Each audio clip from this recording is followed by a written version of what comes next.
Hello viewers, আজি মই মসুৰ দালি দি এটা আপোনালোকক পিঠা বনাই দেখুৱাম। একদম ধুনিয়া এটা পিঠা আপোনালোকে খাই খুব ভাল পাব। ঠাণ্ডা দিনত এটো বৰ ভাল লাগে খাই। এখানে ভাবিছো আপোনালোকৰ লগত শেয়াৰ কৰো। প্ৰথমতে মই মসুৰ দালি লৈছো। এটা যিকোনো এটা জুখৰ বাটি লব। তাত মানে আধা বাটি মসুৰ দালি দিছো। মসুৰ দালি ভালকে ধুই লৈছো। ধুই লৈ মই ভাল পানী দি ভিজাই থৈছো। এতিয়া মই এটো এটা সাইডত ৰাখি দিছো। এতিয়া আহক মই চাউল লৈছো। এটো কি চাউল জানেনে? সিজোৱা চাউল। সিদ্ধ চাউল বুলি কয়। আঢ়ৈ চাউল নহয় কিন্তু। সেই যিটো বাটিটো মই মসুৰ দালি জুখিছো সেই বাটিটো দিয়ে চাউল এক বাটি দিছো। মসুৰ দালি হৈছে আধা বাটি, চাউল হৈছে এক বাটি। দি ভালকে ধুই মই 1-1.5 ঘণ্টাৰ কাৰণে ভিজাই থৈছো। এতিয়া চাওক ধুনিয়াকে ভিজি গৈছে। আমাৰ ইমান ভিজিব নালাগে, গোটেই ৰাতি ভিজাব নালাগে। 1-1.5 ঘণ্টা বা 2 ঘণ্টা ভিজাই থব। এতিয়া একটা মিক্সি জার লৈছো। জার লৈ তাতে দালিখিনি দি দিছো। দালিৰ লগত মই চাউলখিনিও দি দিছো। চাউলো মই 1.5-2 ঘণ্টা মই ভিজাইছো। এতিয়া চাওক পানীখিনি পেলাই লৈ তাত মই চাউলখিনিও দি দিছো। যেহেতু মোৰ সৰু জাৰ মই অলপখিনি দিছো। এতিয়া চাওক মই কেঁচা জ্বলা আৰু আদা দিছো। আদা 1.5 ইঞ্চি মান আদা দিছো আৰু কেঁচা জ্বলা দিছো। ভালকে পিছি লৈছো। পিছি লৈ অকনমান পানী দিছো তাতে 2-3 চামুচ মান পানী দি মই পিছি লৈছো। আৰু যিখিনি আছে সেইখিনিও মই পিছি লম। এতিয়া চাওক কেনেকৈ পিছিছো দেখিছেনে? একদম মিহিন পেষ্ট বনাই পেলোৱা নাই। অকনমান সুজি নিচিনা ৰাখিছো মই তাতে। এতিয়া নিমখ আন্দাজ মতে দিছো।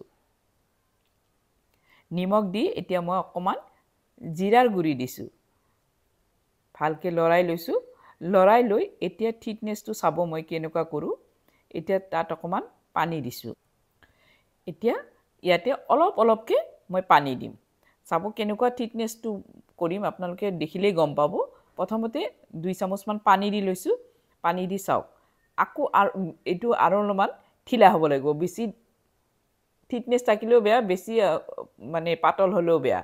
এতিয়া মই আৰু 1 চামুচ পানী দি ভালকে মই ঘুলি লৈছো। এতিয়া গেছত যাও। গেছত মই এখন তাৱা বহাই দিছো। তাতে মই অকমান তেল দি কাপোৰ এখন দি ভালকে মুছি দিছো। তাৱাখন একদম ভালকে গৰম কৰি লৈছো। গৰম কৰি লৈ মিডিয়ামত দি মই চাওক তাৰ পৰা বেটাৰ অলপমান দি ভালকে ঘুৰাই দিছো। এতিয়া লগে লগে মই ঢাকি দিছো। 2 মিনিট মান যোৱাৰ পিছত ঢাকনিখন গুছাই দিছো। গুছাই দি চাওক নিজে উঠি গৈ আছে দেখিছেনে? একদম মচমচিয়া হ'ব পিঠাটো। চাওকচোন পিছফালৰ চাওক কালাৰটো একদম ধুনিয়া হয়। আপোনালোকে গৰমে গৰমে খাব। এটো অৱশ্যে থৈ দিলে আকৌ সফট হৈ যাব। গৰমে গৰমে খালে খুব টেষ্ট। আপুনি তৰকাৰীৰ লগত জিহৰ লগত খাই থাকিব পাৰিব। এতিয়া মই আৰু এটা বনাই আপোনালোকক দেখুৱাইছো চাওক। লগে লগে আপোনালোকে ঢাকি দিব। 1-2 মিনিট মান ঢাকনখন ৰাখাৰ পিছত আকৌ গুছাই দিব। গুছাই দি এনেকে 1 মিনিট মান ৰাখিব বা 2 মিনিট মান ৰাখিব। লগে লগে এৰাই দিবৰ চেষ্টা নকৰিব। ৰাখিব তেতিয়াহে ধুনিয়া মচমচিয়া হ'ব। জুইকুৰা একদম কমাই দিব। যেতিয়া ঢাকনিখন গুছাই দিব জুইকুৰা কমাই দিব। চাওকচোন কি ধুনিয়া হৈছে দেখিছেনে? একদম মচমচিয়া হয়। এনেকে চাওক একদম ভাঙি দিলে ধুনিয়া মচমচিয়া হৈ ভাঙি যায় দেখিছেনে? এনেকে মই গোটেই এটা পিঠা বনাই লৈছো। এনেকে